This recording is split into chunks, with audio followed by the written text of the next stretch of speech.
하나님의 말씀 보시겠습니다. 로마서 16장 3절로부터 5절까지 말씀.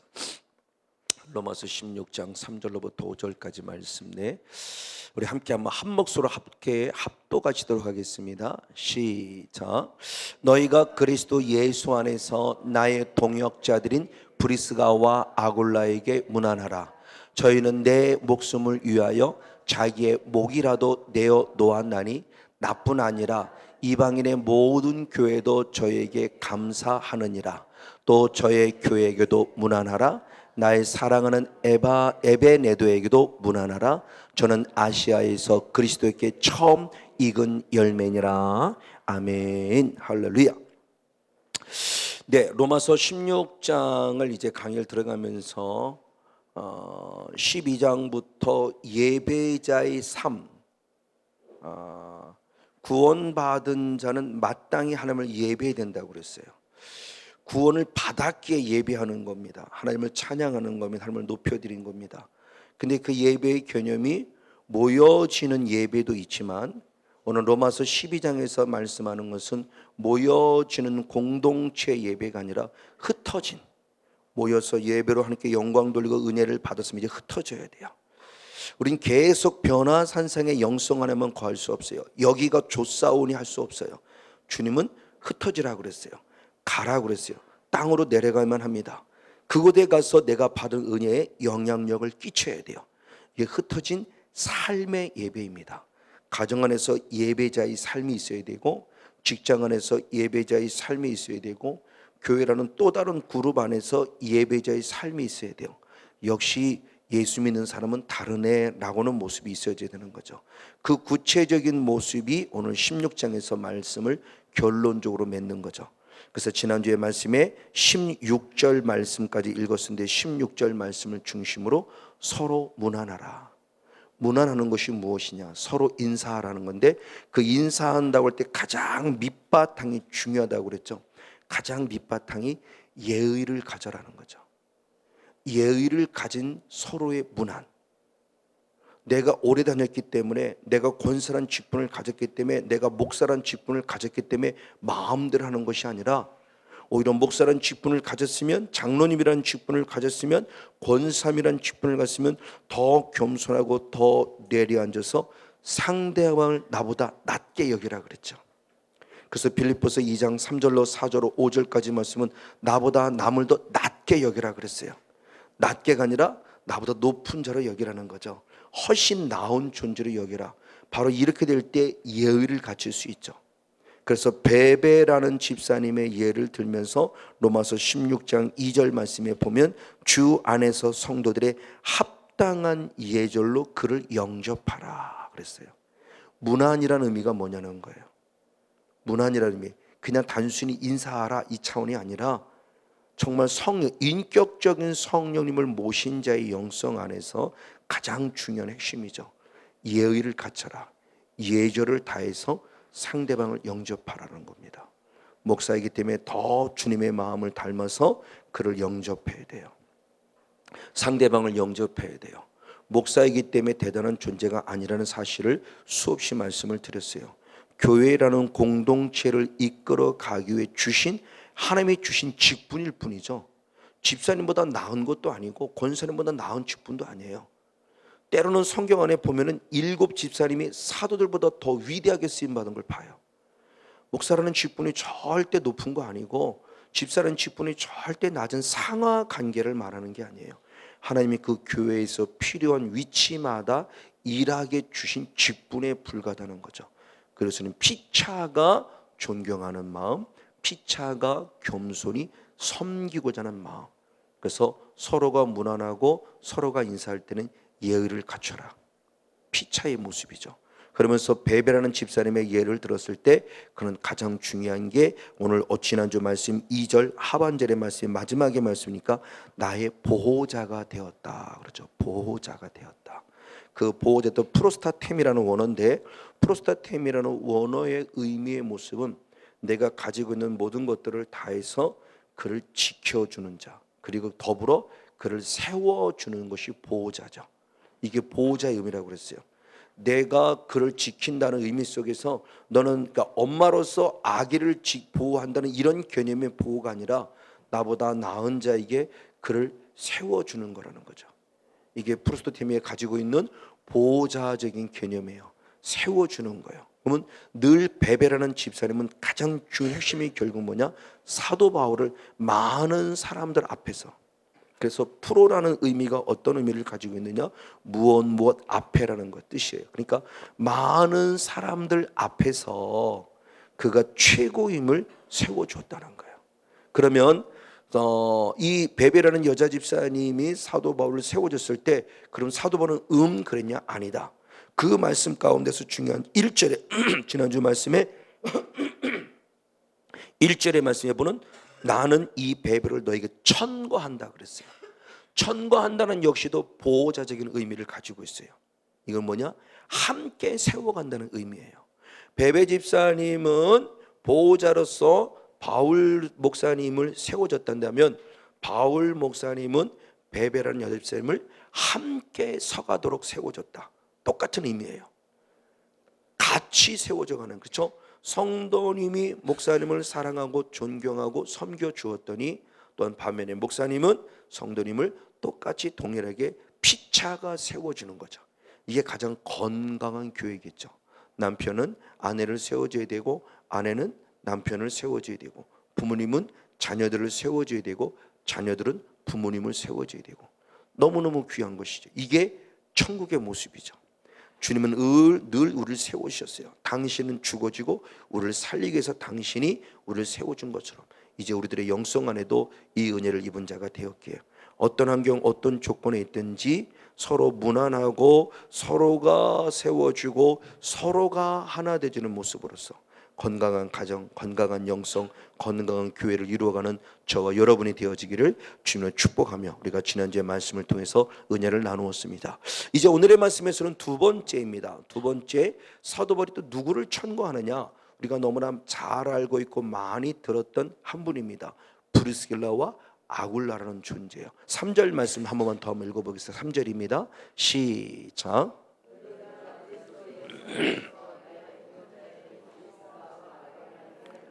아멘. 중요하겠어요.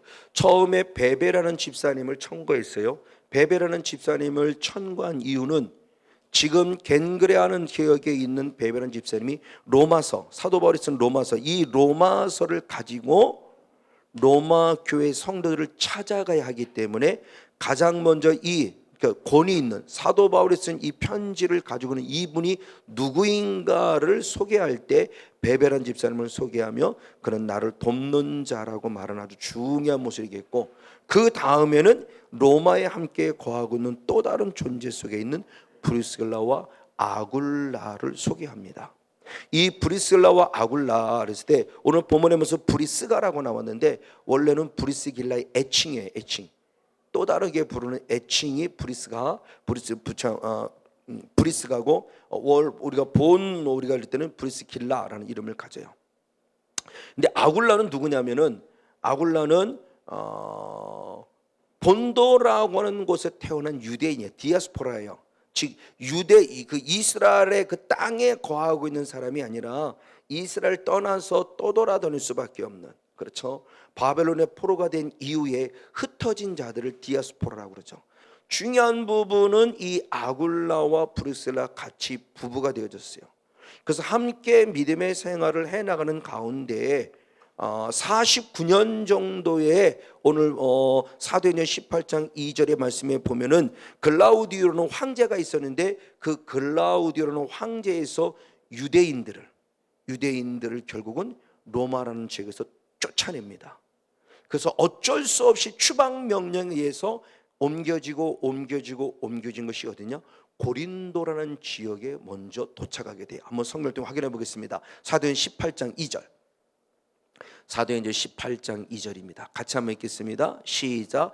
아굴라라 하는 본도에서 난 유대인 하나를 만나니 글라우디오가 모든 유대인을 명하여 로마에서 떠나라 한 거로 그가 그 아내 브리슬라와 함께 이달리아로부터 새로 온지라 바울이 그들에게 감해. 아멘. 그러니까 한 49년, 어떤 주석에는 49년, 어떤 주는 50년 돼 있어요. 정확하지는 않은데 49년이나 50년 정도쯤에 결국은 브리슬라와 아굴라가 어쩔 수 없는 상황 속에서 고린도라는 지역을 갔는데, 그 고린도라는 지역에서 결국 누구를 만났냐? 바울을 드디어 만나게 되는 거예요. 그러니까 인생의 전환점이 되는 거죠.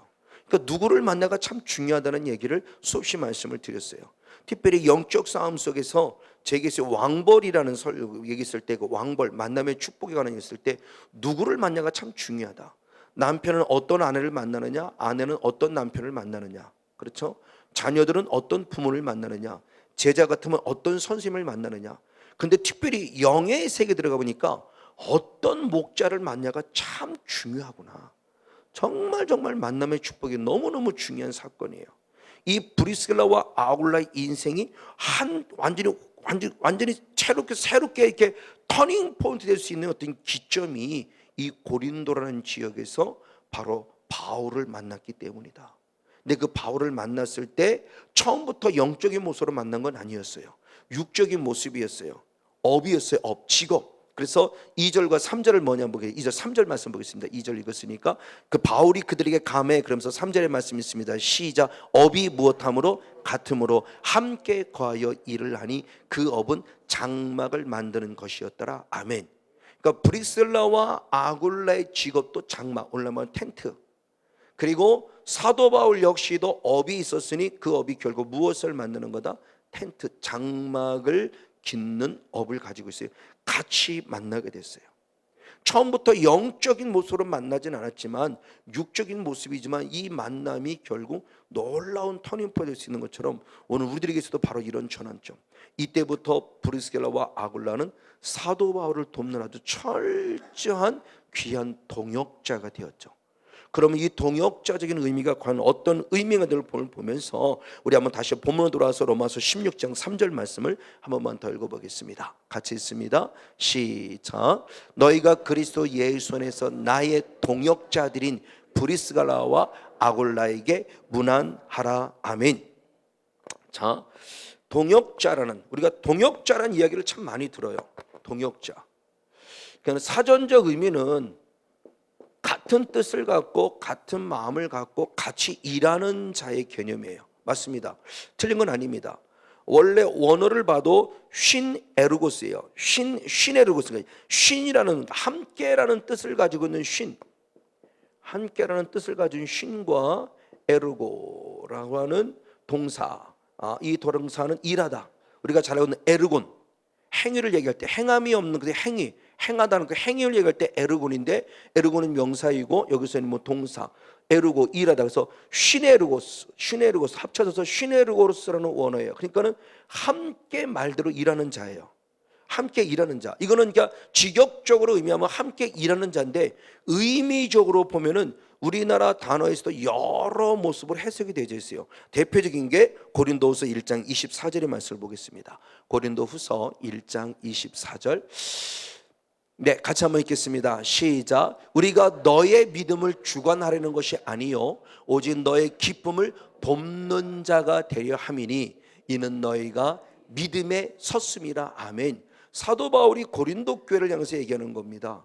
사도 바울이 고린도 교회를 향해서 했을 때 자기 자신이 내가 오직 너의 기쁨을 무엇하는 자? 돕는 자. 즉 사도 바울이 고린도 교회에 갑질을 하려고 간 것이 아니라, 내가 목사이기 때문에, 내가 사도이기 때문에 대단한 권위를 자랑하려고 간 것이 아니라, 오히려 고린도 교회 성도들의 기쁨이 더 샘솟도록 무엇하는 자? 돕는 자예요. 근데 우리는 똑같은 원어인데, 지난주 말씀에 베베가 사도 바울의 보호자, 돕는 자 의미였어요. 보호자. 근데 원어가 다른 거예요. 근데 분명히 여기서 또 돕는 자라고 나왔는데 여기 원어는 시네르고스라는 원어가 똑같아요. 결국 뭐냐? 함께 일한다라고 하는 의미는 결국 뭐냐면 나는 누군가를 무엇하는 자? 돕는 자라는 의미를 갖는다. 돕는 자.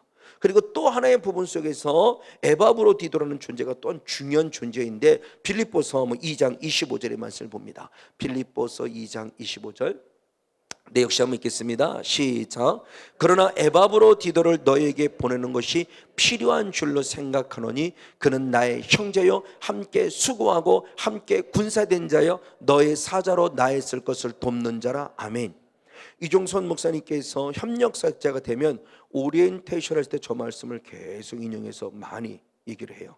그 동역자의 개념을 얘기할 때 함께 군사된 자, 함께 수고한 자 할 때 그 수고했다라고는 의미가 것이 똑같이 휘네르고스예요. 그러니까 하나님의 일을 함께, 나도 수고하지만 상대방도 수고하는 함께를 의미해요. 일방적인 하나의 존재가 아니고 나도 그렇고 너도 그렇고 예수 그리스도를 위해서 함께 수고했다라는 개념, 바로 이 개념을 가지고 있어요. 즉 이런 개념을 가지고 있는 이 의미 속에서 오늘 브리스길라와 아굴라가 결국 사도 바울 사역의 동역자가 되었다는 것은, 브리스길라가 아굴라가 어디를 가든지 사도 바울을 무엇하는 자? 돕는 자가 되었다는 것이고, 사도 바울과 함께 무엇하는 자가 되었다? 수고하는 자가 되었다는 의미예요. 목사님이니까 목사님이 알아서 이게 아니고, 또는 반면에 목사님, 집사님 이거 해요라고 혼자 맡기는 이게 아니고, 이게 중요하죠. 마태복음 23장 2절로부터 쭉 말씀을 보면은 외식하는 서기관과 바리새인들에 관한 이야기를 나눌 때 저들의 말은 너희가 본받지만 저들의 행위는 본받지 말라고 책망해요. 그럼 왜 그러냐 그럴 때 저희들이 말만 할 줄 알고 무엇하지 않기 때문에, 행하지 않기 때문에라고 책망해요. 그러니까 주의 종이라는 위치, 리더라는 위치가 말만 하고 시키는 위치가 아니고, 예수님 스스로의 삶도 그랬지만 내가 말을 했으면 그 말을 당신 스스로가 지킨 거예요. 이게 목회자로서 중요하고 성도로서 중요한 내용이에요. 그래서 에스라서 7장 10절의 말씀에도 보면 에스라가 이스라엘 백성들에게 말씀을 가르칠 때 가르치는 자로 끝나지 않아요. 한번 에스라 7장 10절을 보겠습니다. 에스라가 여호와의 율법을 연구하여 준행하며 율례와 규례를 이스라엘에게 가르치기로 결심하였더라. 아멘. 말씀만 연구하고 가르쳤나요? 아닙니다. 본인이 말씀을 연구했고 먼저 무엇했고 스스로 말씀대로 살았고, 살아서 경험되고 체험되는 레마의 말씀을 무엇했다? 가르쳤다는 거예요. 너무너무 중요한 부분이요. 바로 사도 바울의 삶 속에서 브리스길라와 아굴라가 결국 무엇을 보고 무엇을 듣고 무엇을 배웠을까? 즉 동역자라는 의미 속에서 결국 보고 들은 대로인데, 이 브리스길라와 아굴라라는 이 두 분이 사도 바울을 통해서 무엇을 보고 무엇을 듣고 무엇을 배웠을까라는 거죠. 즉 동역이라는 의미 속에 중요한 의미를 가지고 있는 또 다른 부분의 모습이에요. 바로 이런 부분 속에서 가장 먼저 이 브리스길라와 아굴라가 동역하는 첫 번째 삶 속에서 삶이라는 부분, 육적이라는 부분 속에서 뭐냐면 자기의 집을 하나님께 헌신했다는 겁니다. 다른 그 어떤 사람들보다 사도 바울이 가는 곳곳마다 가장 중요한 동역의 첫 번째 모습으로서 자기의 집을 내어놓았다는 거예요. 쉽게 말하면 그거죠. 사람을 가르쳐야 되는데 길거리에서 가르칠 수 없어요. 이 사람을 모셔서 정중히 예의를 다해서 섬기고 받들고 이 사람을 가르쳐야 될 때 누군가가 어떤 공간을 내줬다는 거예요. 누가? 브리스길라가 아굴라가 자기의 집을 내어놓고 사도 바울 선생님 여기서 가르치세요 라고 말하며 교회의 출발점의 길을 열어갔어요. 그래서 초대교회 교회의 출발점은 이런 건물이 아니었고 누군가의 집이었어요. 어떤 성도의 집에서부터 교회가 출발되었다는 거예요. 즉 자기의 집을 내줬다는 것은 대단한 겁니다. 자기의 전부를 내준 것과 같아요. 자기 사생활도 다 드러나야 돼요. 그렇죠? 부부의 관계, 부모와 자녀의 관계, 자기 사생활도 다 드러날 오점을 남길 수 있음에도 불구하고 그것을 거부하지 않고 모든 것을 내어놓았다는 거예요.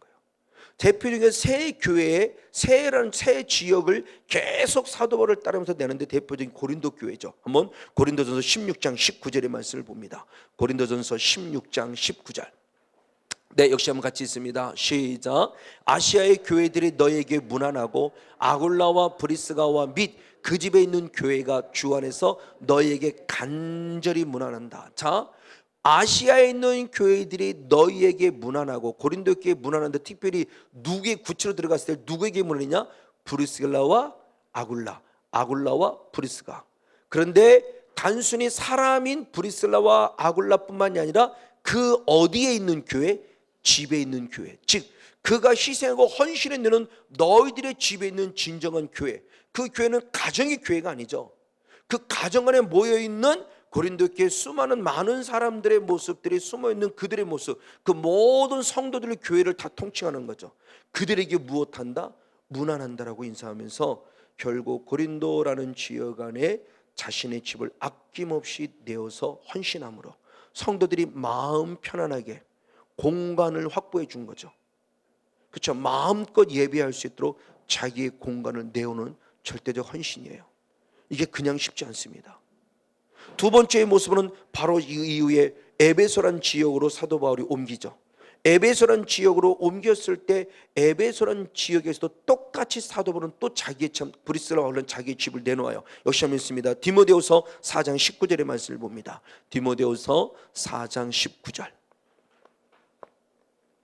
네, 역시 한 목소리 읽겠습니다. 시작. 브리스가와 아굴라와 및 오네시볼의 집에 문안하라. 아멘. 할렐루야.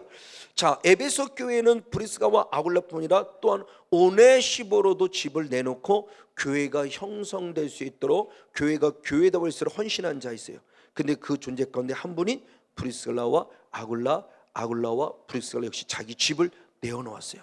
그리고 로마에도 마찬가지예요. 그래서 아까 읽었던 로마서 15장 16장 5절의 말씀에 전반절의 말씀을 봅니다. 로마서 16장 5절의 말씀 역시 봅니다. 네, 같이 한번 읽습니다. 시작. 또 저희 어디에게도 교회에게도 문안하라 그랬어요. 그래서 쉬운 성경은 거기에 분명히 첨가시켰어요. 쉬운 성경에는 브리스가와 아굴라의 집에서 모이는 교회도 너희가 문안하라, 안부를 전하라 라고 말해요. 그러니까 결국 동역했다고 했을 때 그 동역한다는 부분의 모습 가운데 자기가 가진 모든 걸 전혀 아까이 여기지 아니하고 사도 바울의 사역을 위해서 철저히 희생하고 헌신한 거예요. 사도 바울이 영성을 통해서 브리스라 아굴라가 이렇게 헌신할 수 있는 이 영성이 그냥이냐? 아니다. 이미 초대교회 때 흐르는 영성이에요. 초대교회 때 흐를 때 아주 건강하고 아름다운 영성이 계속 사도 바울을 통해 흘러 브리스길라와 아굴라에까지 흘러갔었고 대한민국에도 흘러오고 있고 저희 선배 목사님 같이 그런 분들이 물론 지금도 저희들의 눈에 띄지 않지만 그런 분들이 분명히 있을 거예요. 하나님의 교회를 이루어감 속에서 아낌없이 드리는 분이 있을 거예요. 바로 이런 모습이 초대교회 때 흘렀거든요. 대표적인 모습이 사도행전 4장입니다. 사도행전 4장 32절로부터 한번 37절까지 말씀을 연이 한번 읽어보겠습니다. 같이 한번 계속하면 있습니다. 시작. 믿는 무리가 한 마음과 한 뜻이 되어 모든 물건을 서로 통용하고 제 재물을 조금이라도 제 것이라 하는 이가 하나도 없더라. 사도들이 큰 권능으로 주 예수의 부활을 증가하니 무리가 큰 은혜를 얻어 그 중에 핍절한 사람이 없으니 이는 밭과 집 있는 자는 팔아 그 판 것의 값을 가져다가 사도들의 발 앞에 두매 저희가 각 사람의 필요를 따라 나눠 줌이더라. 구브로에서 난 레위족인이 있으니 이름은 요셉이라 사도들이 일컬어 바나바 번역하면 권위자라 하니 그가 밭이 있음에 팔아 값을 가지고 사도들의 발 앞에 두니라. 아멘. 할렐루야. 초대교회의 모습, 많은 성도들이 그랬다는 거예요. 근데 대표적인 이름이 바나바의 이름이 기록됐을 뿐이에요. 많은 성도들이 그랬어요. 그래서 있는 자도 없고 없는 자도 없어요. 있다고 뭐 자기 자랑하고 오늘날 말하면 갑질하는 사람도 없고 없다고 구차하고 없다고 더 가난하고 하는 데도 없다라는 거예요. 왜? 있는 자가 하나님의 은혜를 받았을 때 자기 있는 큰 재물을 받아서 사도들의 발 앞에 갖다 두면 사도는 그것을 은밀하게 또 없는 가난한 자에게 무엇함으로? 나누어 줌으로. 이게 사실은 교회다. 근데 공산주의가 이 말씀을 뺏어갔죠. 이 말씀을 뺏어 잘못 적용하니까 지금 공산주의가 되어져 버렸지만 대단히 안타깝지만 오늘 우리의 교회, 그래서 저도 신학생 때부터 가지고 있던 개념 가운데 지금까지도 저희가 이제 19년째, 이제 오늘 19년 12월 달에 되면 19주년을 맞는데 19년째 오지만 지금까지도 변함이 없이 하는 게 선교 구제 장학사역이에요. 근데 100% 은밀입니다. 성경이 은밀히 하라고 하기 때문에 은밀이에요. 뭐 주면서 사진 찍고 뭐 그럴 것도 없고요. 하나님의 명령대로 순종해서. 왜? 가진 자가 내놓은 것을 가지고 없는 자에게 나누는 것은 지극히 당연한 것이에요. 이게 성경적인 부분이에요. 그러면 큰 교회도 역시 큰 교회로서 역할 가운데 가진 것이 있으면 가진 것만큼에 대한 부분을 놓고 역시 가난한 교회, 없는 교회를 나눌 수 있어야 되죠. 결국 무엇을 말하느냐? 누군가의 가지고 있는 것을 하나님이 주신 것이기 때문에 이 가지고 있는 걸 나눔이 지극히 당연한 거예요. 그러니까 브리스라와 아굴라가 가진 이 성향은 지극히 성경적이고 지극히 성령에 의해서 나타난 건강한 신앙이라는 거예요. 근데 건강하지 않은 것은 결국 머리가 딱 돌아서는 거죠. 이거 다 주면 우리 애들은 어떻게 키워? 이거죠. 이 기자가 누구냐? 이게 아나니아와 삽비라예요. 이게 사도행전 5장에 나오는 말씀이죠. 성령의 감동이 있었어요. 근데 그렇게 하지 못했다는 거예요. 한번 사도행전 5장 한번 3절 말씀을 보겠습니다. 사도행전 5장 3절. 네, 같이 한번 읽겠습니다. 시작. 베드로가 가로되 아나니아여 어찌하여 사단이 내 마음에 가득하여 내가 성령을 속이고 땅값 얼마를 감추었느냐. 아멘. 자, 바나바를 비롯한 많은 사람들이 하나님의 은혜를 입었을 때 자기의 재물을 자기 것으로 여기지 아니하고 사도들의 바람을 들어 사도를 통해서 많은 자들의 모습을 풍요를 누리는 보면서 얼마나 교회가 행복하고 즐거웠었겠어요. 그리고 많은 사람의 모습을 봤을 때 바나바가 칭찬받고 존경받는 모습을 보면서 자기도 언뜻 그런 생각도 없잖아 있었겠죠. 그런데 놀라운 것은 그것보다 앞서 성령이 주신 감동이었다는 거예요. 성령 주시는 감동이 있어서 나도 그것을 팔아서 가난들과 함께 하나님의 뜻을 이루어드렸던 이 감동이 있었는데 감동만 있는 것이 아니라 놀랍게 그 다음에 누구의 역사가 있었다는 거예요? 사탄이요. 근데 뭐라고 말합니까? 사탄이 네 마음에 무엇했다? 가득했다. 그래서 결국 누구를 속였다? 성령을 속였어요. 그러니까 성령의 감동을 받은 건 감사하는데 이 말을 달리 말하면 성령이 충만했던 것이 아니라 결국 누가 충만했다는 거예요? 사탄 충만해버린 거죠. 그러니까 사탄이 충만해보니까 성령의 감동이 계속 올라서 하기는 해야겠는데 아까운 거죠. 이거 하면 우리 애들은 누가 가르쳐? 이거 하면 나는 어디서 먹고 살아? 이게 머리가 돌아가는 거죠. 그렇죠. 주식하면서 돈 뺏긴 건 안 아깝고 하나님께 드리는 10만 원은 아깝고 주식해서 1,000만 원 잃어버린 건 하나도 안 아깝고 억울하긴 하지만 표현은 못하고 주식하다 잃어버렸으니까. 근데 하나님께 드리는 10만 원은 아까워요.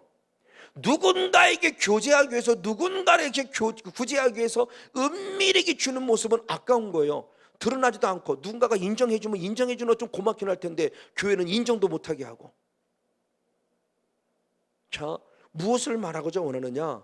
결국 브리스길라와 아굴라는 누구의 감동을 받았기에? 성령의 감동을 받았기에, 성령의 통치 속에 있었기에, 하나님 나라가 확실히 이루어졌기에 당당히 자기의 것을 아끼지 아니하고 자기의 집을 내놓을 수 있는 자가 될 수 있었다. 할렐루야. 그러니까 성령 받지 않으면 불가능해요. 이 은혜를 입으니까 결국 핵심은 예수 피와 성령이에요. 예수 피로 죄사함 받고 죄사함을 성령을 선물로 받아야만 이 은혜 하나님 나라가 내 안에 이루어진 것이고 하나님의 나라가 이루어진 열매를 보게 되는 거예요. 역시 달라도 뭐가 달라 이게 되는 거죠. 야, 역시 성건전 목사 달라. 그렇죠? 사랑해 오시는 성도님들 목사님들이 확실히 달라. 기쁨 행위를 참석하는 모든 분들이 달라. 뭔가 달라야 된다는 거죠. 이게 열매라는 부분이에요. 이게 1년을 가도 이게 2년을 가도 3년을 가도 똑같다 한다면 분명히 하나님께 문제가 있는 것이 아니라 나에게 문제가 있는 거죠. 그게 아닌데 주님은 브리스길라와 아굴라가 사도 바울을 만난 지 얼마 되지 않음에도 불구하고 이렇게 획기적인 변화를 일으키면서 당장 고린도 지역에 들어가서 자기의 집을 내놓을 수 있을 정도다? 이게 그냥은 아니다. 성령의 강력한 통치, 하나님의 나라가 이루어짐이 가능한 부분, 오늘 저와 여러분도 이런 하나님의 나라가 이루어짐을 통해서 아낌없이 하나님께 드려진 바 되어지고 여러분의 선교는 동역자 되시는 목사님이든지 또는 목사님이라면 성도들과 서로 동역을 해서 서로가 서로 속에 유익이 될 수 있는 그런 은혜의 주인공 모두가 되어지기를 주님으로 간절히 축복하고 축원을 드립니다. 할렐루야. 반면에 그런 육신적인 동역자이냐? 아니요. 이 브리스길라와 아굴라는 육신적으로 물질적으로 뭔가를 돕는 동역자의 모습으로 끝남이 아니라 더 놀라운 것은 영적인 동역자, 즉 복음을 전하는 전도의 동역자가 되었다는 거예요. 그 대표적인 모습이 사도행전 18장의 사건은 아볼로라는 목사님과의 관계예요. 아볼로라는 목사님은 누구보다도 어려서부터 일찍부터 성경을 잘 배워서 예수에 관해서 기가 막히게 전하는 자였어요. 그런데 그때 당시에 마침 설교를 누가 들었냐? 브리스길라와 아굴라가 듣고 있었어요. 이 브리스길라와 아굴라가 듣고 있다가 뭔가 2%, 이종선 목사의 말대로 표현하면 2%가 부족한 게 있었어요. 그래서 그를 불러다가 그에게 하나님의 도를 자세히 가르쳤다고 그랬어요. 그랬더니 이 아볼로 목사님이 확실하게 달라졌어요. 완벽하게 달라졌어요. 어제의 영성의 아볼로가 아니라 오늘의 영성의 아볼로로 완전히 달라졌어요. 그럼 어제까지의 영성의 아볼로는 누구였느냐? 그는 예수를 자세히 가르쳤으나 무엇만 알 따름이냐면 요한의 세례만 아는 예수를 얘기했어요. 저는 그 차이점을 처음에는 몰랐다고 고백했어요. 이 은혜를 보고 나서 그 차이점이 보였어요. 그러니까 목사가 이렇게 어리석어요. 그렇게 성경을 읽어도 지성으로는 뭔 줄 알지만, 지식은 어떤 내용인지 알지만 그 의미로 들어가서 레마화되지 않으니까 뭔 차이가 있는 거야. 처음엔 정말 몰랐어요. 목사지만 정말 죄송스러워요. 그러니까 이 설교를 못하는 거죠. 읽을 때마다 의문점이 생기는 거죠. 이게 다른 게 뭐가 다른 거야? 위에 있는 아볼로와 아래에 있는 아볼로가 뭐가 다른 거야? 그러니까 이 설교를 못해요, 제가. 왜? 내 자신이 다른 점이 안 보이니까. 달라진 점이 어제의 아볼로와 오늘의 아볼로와 확실하게 달라진 걸 볼 때 이겁니다라고 얘기를 했는데 제가 모르니까. 오늘날로 말하면 그거예요. 예수에 관해서 자세히 얘기했는데 요한의 세례라는 것을 읽고 회개하는, 그러니까 회개의 복음이 잘못된 게 아니에요. 분명히 예수를 믿을 때 회개의 복음이 전해져야 하는데 이거에만 머물러 있었다는 거예요. 그런데 이 브리스길라와 아굴라라는 평신도를 만나서 하나님의 도를 자세히 가르침 받고는 완벽하게 달라진 거예요. 그럼 어떻게 달라졌느냐? 자, 말씀을 보겠습니다. 이는 성경으로서 예수는 누구라고 그리스도라고 증거하여 공중 앞에서 유력하게 유대인의 말을 이기밀러라. 아멘. 그 차이는 뭐냐? 25절에서는 예수의 가능성이 있는데 세례 요한의 세례만 알 따름이라 그랬어요. 근데 브리스길라와 아굴라를 만난 뒤에 완벽하게 달라진 것이 뭐냐? 예수를 드디어 누구라고 증거했다? 그리스도라고 증거했다. 이건 완벽하게 달라요. 다시 말해서 예수를 그리스도라고 증거했다는 것은 즉 아볼로에게 지금 기름 부음이 임했다는 거예요. 즉 그리스도가 누구냐? 기름 부음 받은 자를 얘기하는 거예요. 하나님의 아들임을 얘기하는 겁니다.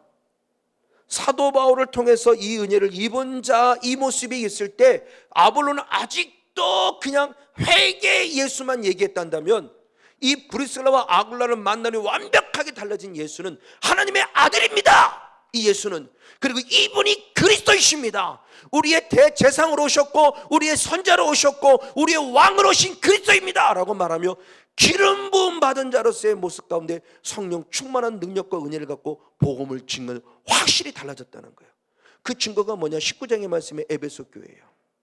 사도 바울이 가기 전에 고린도 이 에베소 지역을 누가 하고 있었느냐? 바로 아볼로 목사님이 하고 있었는데 사도 바울이 그 에베소 교회를 방문한 다음에 묻는 거죠. 너희가 예수를 믿을 때 성령을 받았느냐? 그랬더니 놀랍게도 에베소 교회 성들이 성령에 대해서는 무엇했다? 들어보지도 못했다는 얘기를 들어요. 그러니까 목사이지만 오늘도 마찬가지로 목사이지만 성령이라는 지성이 없는 게 아니에요. 성령에 관해 알고 있지만 내가 성령에 관해서 말하고 있지 못한 거예요. 왜?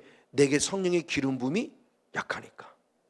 이 은혜를 경험하고 체험해보지 못하니까 성령님을 자신 있게 말하지 못하는 거예요. 기껏 하는 설교가 회개 얘기한 거예요. 저도 그동안 회개 설교 얘기했어요.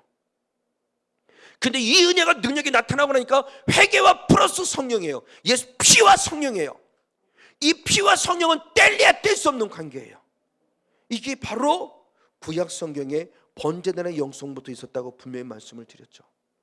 구약 시대의 번제단의 영성부터 피만 있는 것이 아니라 피 플러스 불이 있었어요.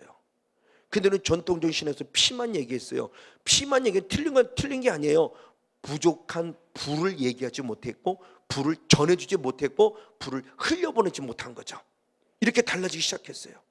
즉 복음의 동역자가 된 거예요.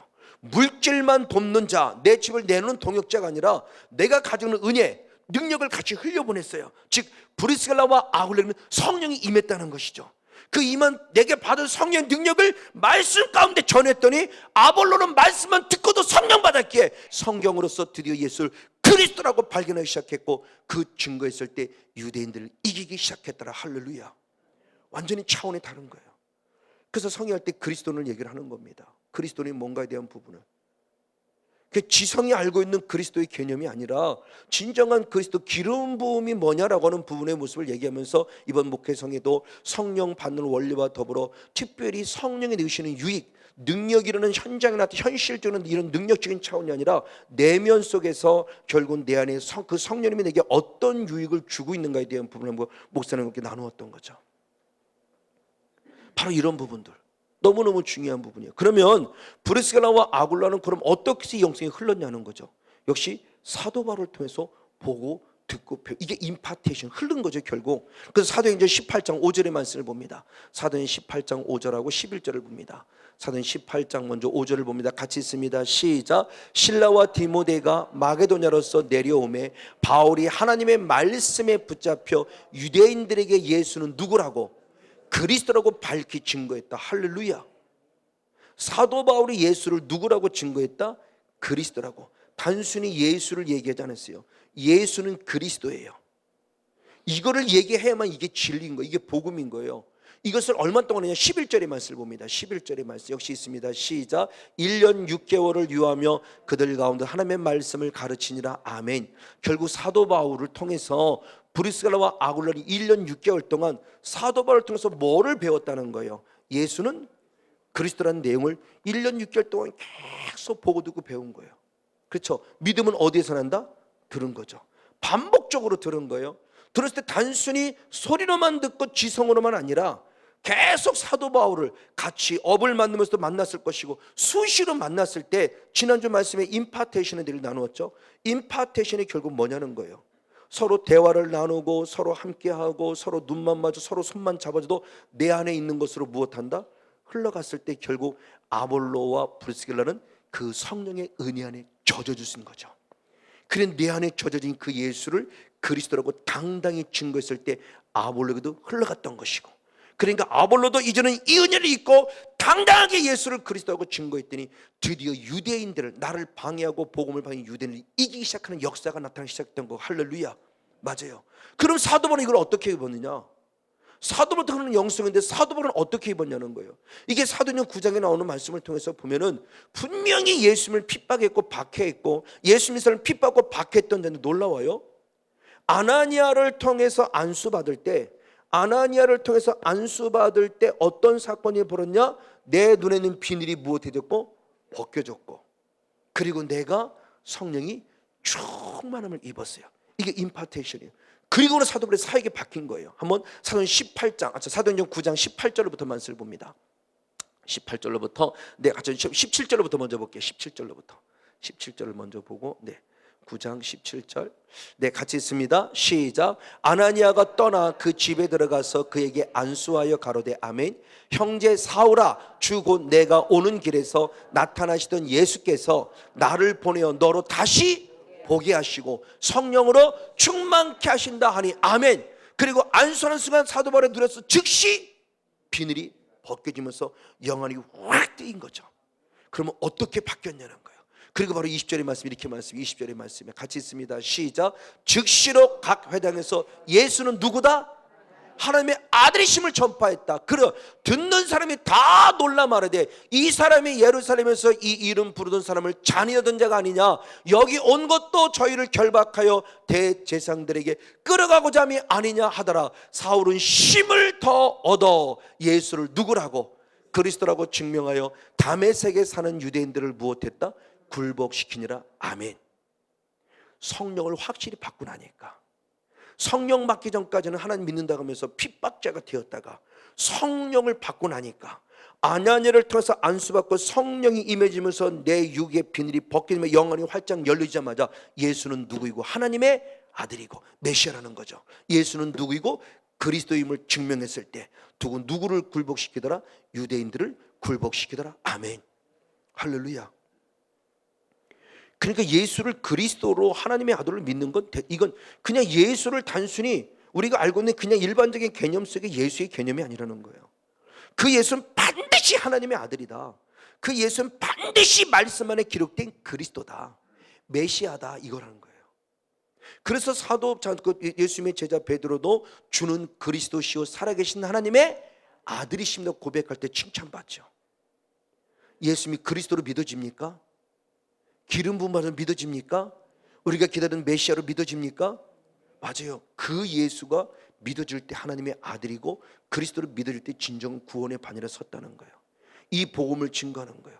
그러니까 사도 바울 역시도 예수를 그리스도라고 믿을 수 없었고 하나님의 아들을 믿을 수 없었는데 직접 영적인 경험을 하는 거죠. 다메섹도상에서 환상 가운데 그리고 주님의 음성 가운데 실제적으로 경험이 되어지고 누군가의 안수를 통해 내 눈에 이 비늘이 벗겨지면서 확실히 한순간 성령 충만하게 달라지는 순간에 예수를 하나님의 아들로 고백할 수 있었고 그리스도로 고백할 수 있었던 것처럼 오늘 저와 여러분도 이 현장 속에서 이것이 라마노 시대에 돼서 성령의 임재하는 현장에서 여러분의 성령의 기름 부어짐으로 말미암아 예수님을 하나님의 아들로 고백하는 동역자가 되어지고 예수를 그리스도라고 고백하는 동역자요 그 복음을 전하는 진정한 동역자가 돼서 많은 영혼들을 구원의 길로 인도하는데 귀하고 복되게 쓰임받는 성령 충만한 영적 주인공 모두가 되어지기를 주님의 이름으로 간절히 축복하고 축원을 드립니다. 할렐루야.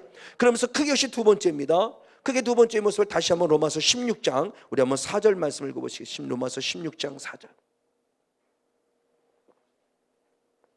네, 역시 한번 한 목소리로 같이 한번 읽겠습니다. 시작. 저희는 내 목숨을 위하여 자기의 목이라도 내어 놓았나니 나뿐 아니라 이방인의 모든 교회도 저에게 감사하느니라. 할렐루야. 사도 바울이 브리스라와 아굴라를 얘기했을 때 내 동역자이기 때문에 천거하고 내 동역자의 문안 인사하기를 원했을 뿐만 아니라 그 동역자를 했을 때 처음에는 자기 집 물질적인 부분으로 돕는 자였다고 그랬어요. 근데 물질만으로 도운 것이 아니라 이제는 자기의 무엇까지 내놨다? 목숨까지예요. 그래요. 이런 성도를 만났다면 그 목회자는 아마 가장 행복할 것 같아요. 그렇죠? 예수님도 없었던 일들이에요. 예수님은 다 내가 죽으면 죽을지언정이라고 얘기했던 그들도 자기 목숨이라는 존재를 다 주님 부인하고 떠났어요. 오늘 우리들의 모습이 그렇지 않을까? 그래요. 어제 목요일 날 어느 목사님 부부를 만나서 이렇게 하고 이제 식사를 나눌 때 이제 그런 얘기를 하시는 걸 듣고 참 한편 감사하면서 두려웠어요.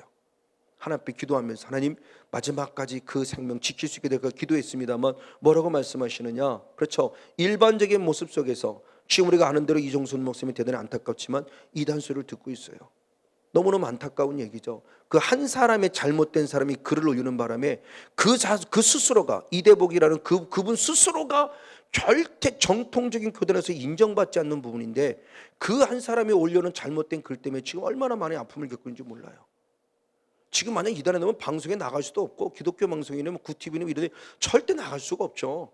그리고 통합 측 그 자신 그 노예에서 스스로 도장을 그 노예에서 그 발간하는 그 증명서를 통해서 이단이 아닙니다라고 했음에도 불구하고 계속 이런 것들이 올라오는 거예요.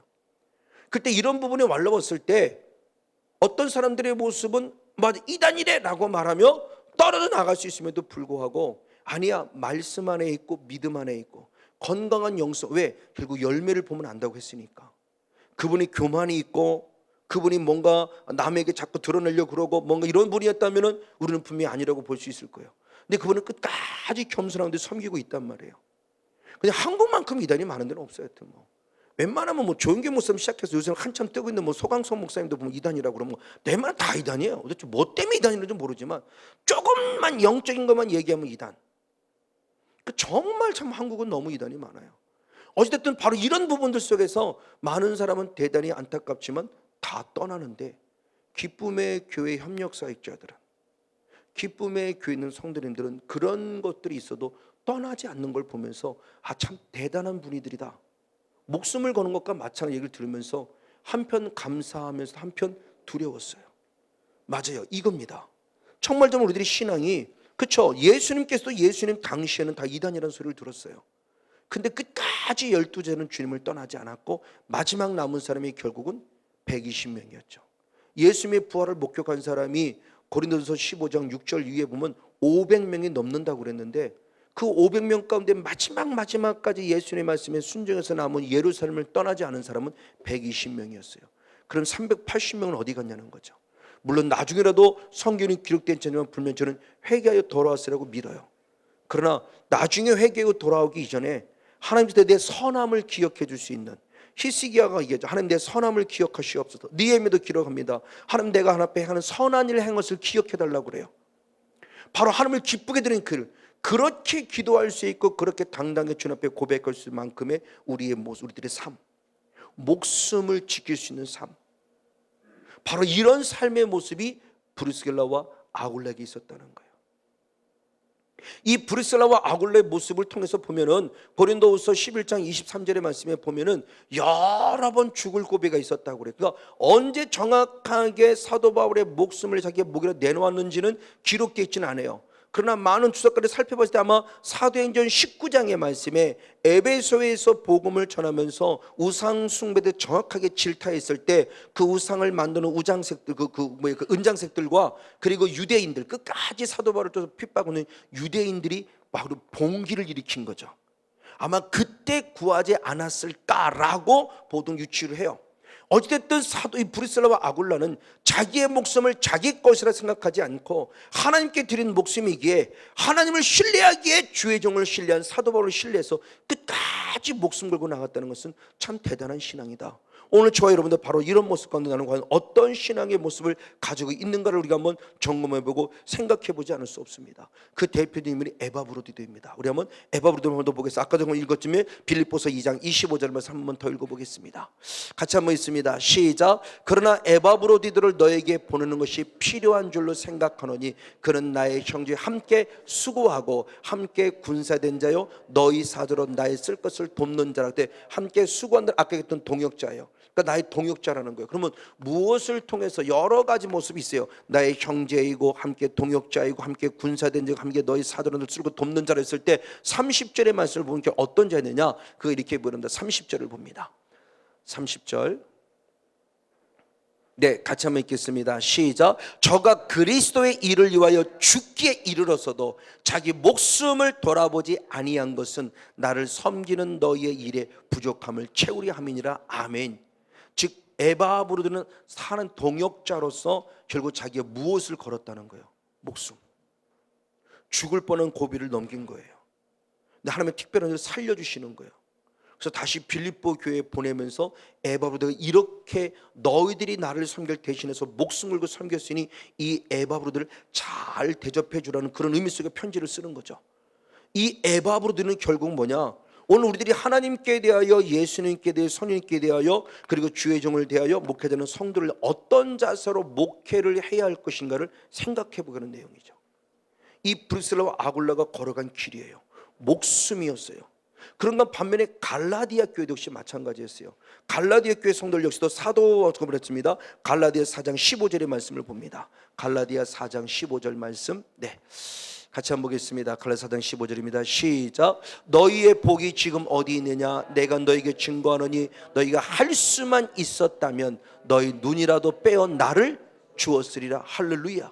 갈라디아 교회 성도들 역시도 사도 바울에서 무엇이라도, 내 눈이라도, 왜? 사도 바울이 그 담에성에서 주님 말 때 강력한 빛을 보죠. 그래서 비늘이 벗겨져 있었지만 가장 가지고 있는 마지막까지 약점이 이 눈에 대한 부분의 모습이죠.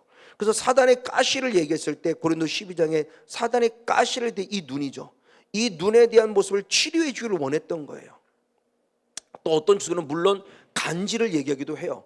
근데 성경적인 모습들을 보고 어떤 성경적인 근거 보면 아마 거의가 눈이었을 가능성이 많아요. 그러니까 복음을 전할 때 얼마나 많이 방해가 됐겠어요. 복음을 전할 때 많은 부분에 방해가 됐겠죠. 만약 예를 들어 제가 지금 복음을 전하는데 눈곱이 껴갖고 눈도 뜨지 못하고 예수 믿으세요. 그럼 뭐라고요?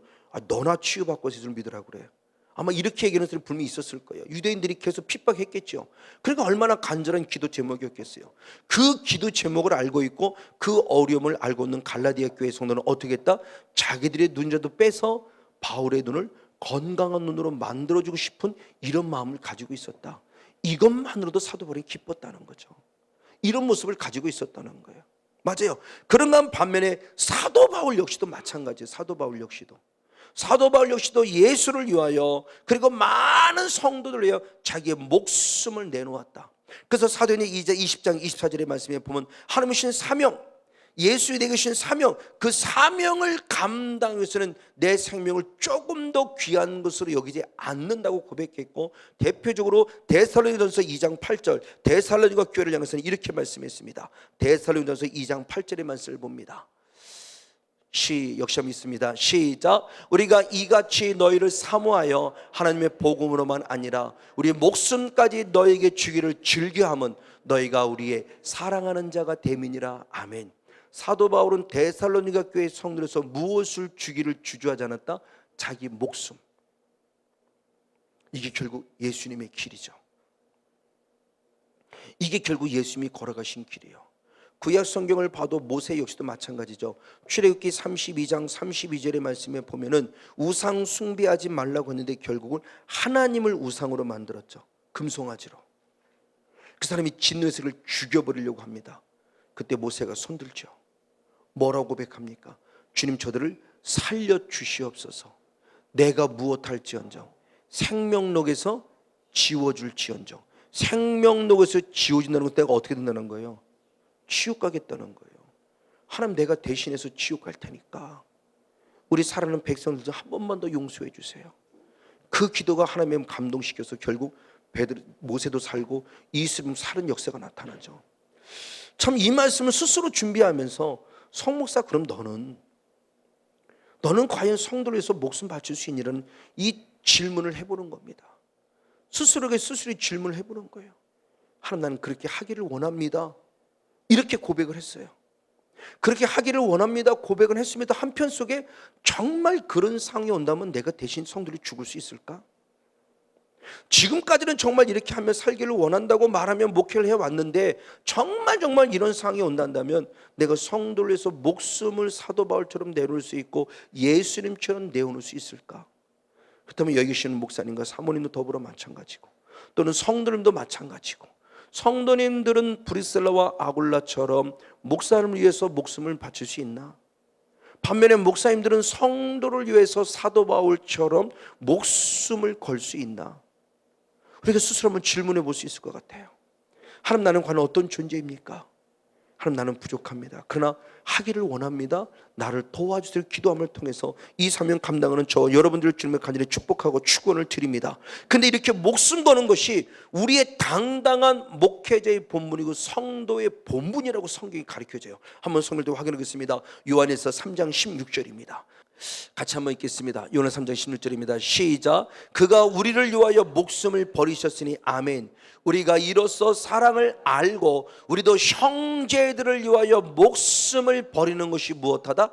마땅하니라. 그래요.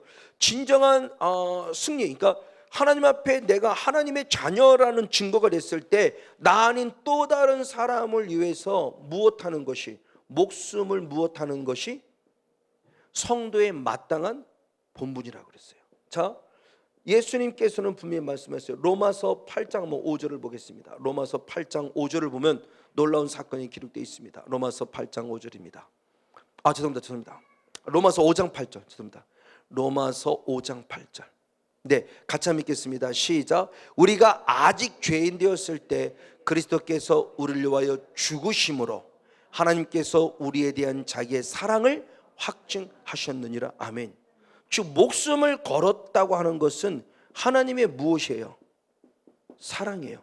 그러니까 하나님이 나를 사랑한다는 것을 확증시킨 것을 통해서 당신의 아들 목숨을 건지신 거예요. 버리신 거예요. 그래서 예수님이 우리에 대한 사랑이 거짓이나 진짜임을 확증시켜줬어요. 그럼 우리도 마찬가지죠. 그럼 우리도 하나님을 무엇합니까? 사랑해요. 하나님을 믿어요. 하나님을 사랑해요. 너무너무 사랑해요. 그러면 우리도 뭔가 하나님을 사랑한다는 것을 확증시켜줘야 돼요. 그럼 우리 무엇으로 하나님에 대한 사랑을 확증시킬 거라는 거죠? 충성, 헌신, 맞아요. 그것도 필요해요. 그러나 예수님이 당신의 목숨을 버렸다면 이제는 우리들에게 그걸 요구하는 거죠. 그래서 요한일서 3장과 요한일서 4장은 결국 하나님의 사랑에 대한 것을 발견하며 바로 이 사도 요한이 얘기한 방금 읽었던 요한일서 3장 16절이 바로 그겁니다. 너희들도 내 남편을 위하여, 내 아내를 위하여, 부모님을 위하여, 자녀를 위하여, 목회자를, 성도를 위하여 내 목숨을 버리는 것이 성도의 마땅한 무엇이니라? 본분이라. 그의 진정한 친구라는 거예요. 요한복음 15장 13절 14절의 말씀을 봅니다. 요한복음 15장 13절 14절을 봅니다. 네, 같이 한번 읽겠습니다. 시작. 사람이 친구를 위하여 자기 목숨을 버리면 이에서 큰 사랑이 없나니. 아멘. 너희가 나의 명하는 대로 행하면 곧 나의 누구라? 친구라. 아멘. 내 목숨을 누군가를 위해서 버릴 줄 알을 때 진정한 예수의 누가 된다? 친구. 그렇죠. 진정 가까운 사이를 얘기를 하죠. 정말로 가까운 사이를 얘기를 해요. 그래서 모세는 하나님의 법이라, 하나님의 벗, 하나님이 친히 인정했어요. 왜? 자기 목숨을 내놨잖아요. 너는 내 친구라, 내 벗이라고 그랬어요. 하나님 스스로가 모세를 인정해 줬어요. 자기 목숨을 버렸어요. 백성을 위해서. 예수님이 그래서 말씀하시는 거예요. 네 목숨 버려라. 그러면 내가 너의 친구가 될 것이다. 너는 나의 친구가 될 것이다. 그래서 주님께서는 우리가 하나님을 사랑한다고 말했을 때 이미 구약 신명기 6장 5절의 말씀을 한 번 더 주님이 인용해서 이렇게 말씀했습니다. 누가복음 10장 27절 말씀. 누가복음 10장 27절 말씀. 누가복음 10장 27절 말씀을 같이 보겠습니다. 시작. 대답하여 내 마음을 다하며 목숨을 다하며 힘을 다하며 뜻을 다하여 주 너의 하나님을 사랑하고 또한 내 이웃을 내 몸과 같이 사랑하라 하였나이다. 아멘. 어떻게 사랑한다? 마음을 다하라. 그리고 무엇을 다하라? 목숨을 다하라. 그리고 무엇을 다하라? 뜻을 다하라. 할렐루야. 그러니까 마음을 다하고 목숨을 다하고 뜻을 다하고 힘을 다해서 하나님을 사랑하라 그랬을 때 목숨을 다하라고 그랬어요. 근데 저부터 시작해서 하나님 시간이 안 돼요. 시간이 안 돼요. 지금 기도할 시간이 안 돼요. 지금 예배할 시간이 안 된다니까요. 바쁜데 자꾸 예수님은 하나님 바쁘단 말이에요. 지금 바쁘지 말라는 게 아니고 그 모든 일들의 모습을 하지 말라는 게 아니고 정말 주님을 사랑한다 한다면 다니엘처럼 목숨 걸어야 되는 거죠. 다니엘서 6장 10절의 말씀에 다니엘은 바로 그 영성이었잖아요. 어인이 지켰어요. 죽어요. 어인이 지켰기 때문에 어인이 지키면 왕 외에 다른 것들에게 절하는 것은 죽음이라고 그랬어요. 죽는 거. 이 말을 달리 말하면 죽을 줄 알고도 해요. 다니엘은 스스로 죽을 줄 알고도 나는 거룩한 습관을 따라 이전에 행하던 대로 지금껏까지 행하던 대로 예루살렘을 향하여 하루에 3번씩 하나님께 감사하고 찬양하였더라. 예배하였더라. 죽을 줄 알고도 목숨 건 거죠. 그러니 하나님이 그를 죽이겠으면 당연히 살리죠. 죽고자 하면 주님은 살리죠. 이게 우리들의 영성에 필요해요. 그래서 제가 제일 좋아하는 사람 가운데서 닮아가고 싶은 분이 갈렙과 같은 존재. 나는 없지만 누군가를 세워주는 존재로서. 그리고 또 하나의 부분 제가 좋아하는 사람이 바로 다니엘이에요. 나도 다니엘처럼 살다가 다 죽었으면 좋겠다. 다니엘처럼 목숨 걸고 하나님을 사랑하다가 주님이 부르실 때 주님 앞에 갔으면 좋겠다. 이게 솔직한 저의 신앙의 고백이요. 갈렙과 같은 존재가 됐으면 좋겠고 다니엘과 같은 존재가 됐으면 참 좋겠다. 많은 신앙의 성경 중에 바울과 같은 여러 가지 많은 신앙의 위인들이 있지만 저는 특별히 갈렙 그리고 다니엘 바로 이런 부분의 모습이요. 목숨을 걸고 해요. 여러분 이 시간 신앙 결단한 시간들을 축복합니다. 하나님 그동안 내 위주 내 편한 대로 내 것의 모습을 갖다 용서해 주고 이제는 아버지 주님이 원하시는 대로 브리스길라와 아굴라처럼 결국 목숨을 걸고 목숨을 다하여 주의 종과 함께 주의 사자와 함께 이 사명 감당하는 동역자가 되길 원합니다. 할렐루야. 맞아요. 그럼 이렇게 목숨을 걸고 하나님께 온전한 하나님께 목숨을 거는 진정한 영적인 동역자가 될 수 있는 신앙의 근간이 뭘까라는 거죠. 성령입니다. 결국은. 그러니까 성령이 아니고는 결국 순교할 수 없고요. 성령이 아니고는 결코 하나님 앞에 온전히 드릴 수 없어요. 가장 건강한 신앙이 될 수 없어요.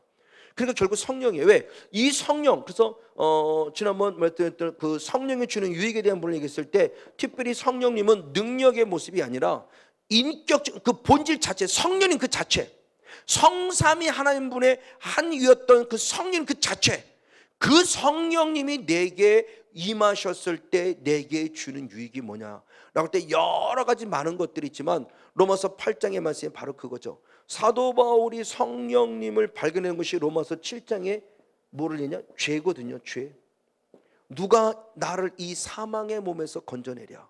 이 죄를 발견해요. 근데 죄를 발견할 때 선도 있는 내 안에 무엇도 같이 있음을, 죄, 악도 같이 있음을 보면서 내가 곤고할 수밖에 없는 이유가 있었다. 선만 있는 것이, 즉 성령만 있는 것이 내 안에 무엇도 있기에, 어둠의 영도 있기에 내가 수시로 쓰러지고 넘어질 수밖에 없는 연약한 자가 될 수밖에 없구나. 이걸 발견하는 거예요. 그리고 드디어 해답을 찾는 게 로마서 8장 드디어 1장 1절로부터 쭉 말씀에 들어갈 때, 죄와 무엇의 법? 죄로 말미암은 사망의 법인데, 이 죄와 사망의 법을 내가 이길 수 있는 힘의 근원은 오직 무엇이다? 생명의 무엇이다? 성령의 법. 그래서 드디어 발견하는 거, 성령님이 아니고는 나는 싸워 이길 수 없구나. 그러면서 이 성령에 관한 얘기를 하면서 드디어 로마서 8장 9절의 말씀에 성령이 임하지 않으면 그리스도의 사람이 아니라, 이 성령이 임할 때만이 진정한 하나님의 사람을 얘기하면서 로마서 8장 14절부터 16절까지 이렇게 말씀하죠. 로마서 8장 14절부터 16절까지 말씀 한번 읽어보겠습니다.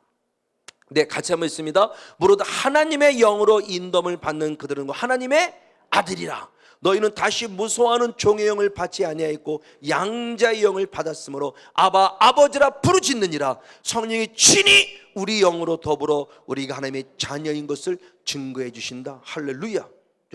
이 성령님이 임하면 가장 먼저는 놀랍게도 내가 하나님을 누구라고 부른다? 아버지라 부른다. 그래서 고린도전서 12장 3절의 말씀에도 성령으로 말미암지 않고는 그리스도를 주로 할 수 없다.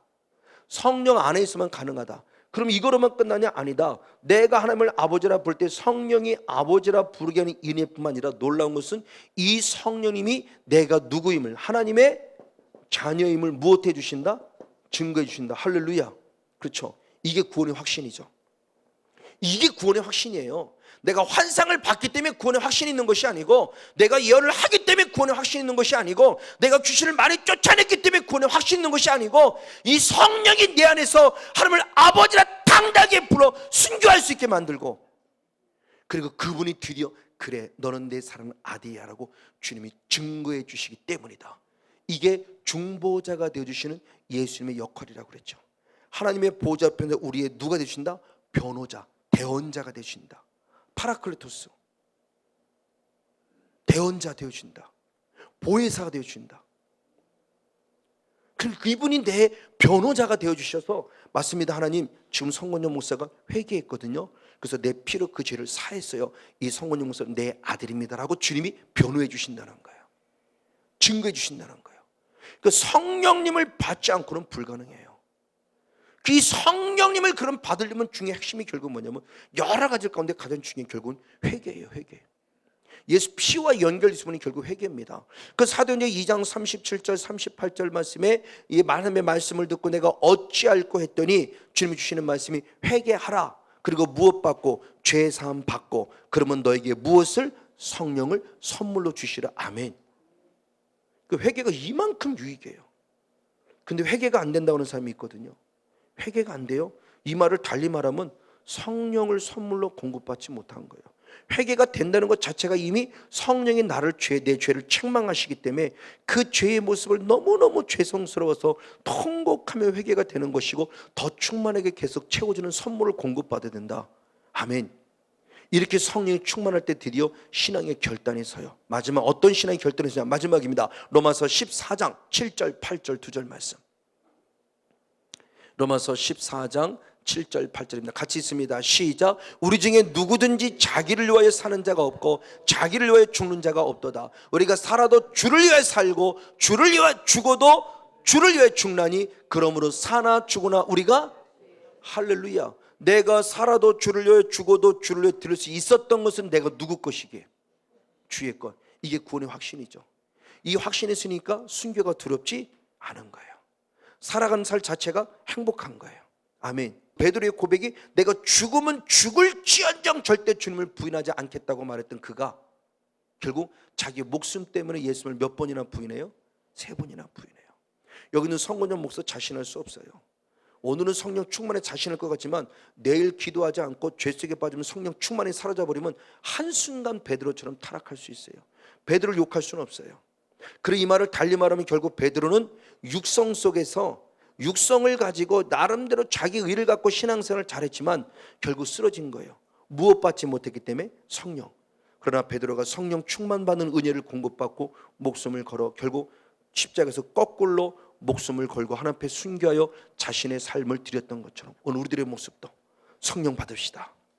회개를 성령 받아서 당당하고 멋있게 떳떳하게 브리스길라와 아굴라와 같이 나의 것을 아낌없이, 그리고 복음의 동역자, 내 목숨까지도 주를 위해, 내 목숨까지도 목사님을 위해, 내 목숨까지도 목사님은 성도를 위해 서로가 아낌없이 헌신함을 통해서 하나님 나라와 하나님의 의를 이루어가는 그런 성령 충만한 영적 주인공 우리 모두가 되어지기를 예수님의 이름으로 간절히 축복하고 축원을 드립니다.